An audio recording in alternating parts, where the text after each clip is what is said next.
May bago tayo na parcel na dumating. Tara, kabit natin.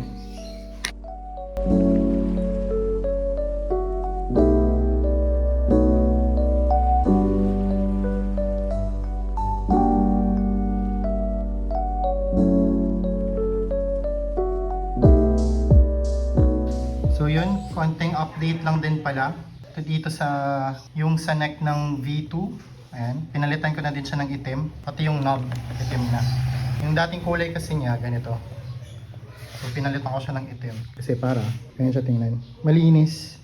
Kumbaga itim lang siya lahat pag ano. So, ayun mga boss, nakabit ko na siya. NMAX V1 flat seat sa V2 na unit. Ayan, nakabit ko na siya dun. Walang tabas. No tabas. Ayan, nandyan pa din yung mga ano. Nakabit lahat. Wala tayong ibang ginawa dito, kundi idikit lang. So, ginawa lang natin ng paraan. So, kanina, nagawa kong paraan is tanggalin to para magkasya siya. Pero, naasar ako na wala to eh. So, yun. Tapot lang siya. So, inanapit ko na lang ng paraan. Pinukpok ko na lang. Pinukpok ko ng malakas. So, ayan. So, ayan ngayon.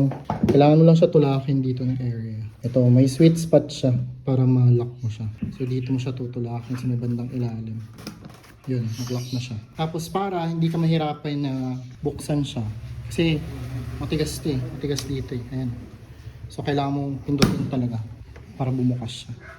So para di ka mahirapan, tulak mo siya dito bago mo siya buksan. Ayan. Para yung pressure niya, di siya umaangat ng ganun. So itutulak mo muna siya pababa para easy yung pagbukas sa kanya. So yun. So ayan. Ayan yung tindig niya ngayon. Diyan pa rin yung grab bar, mga boss. NMAX V1 flat seat sa V2 na unit. Let's go! Peace out!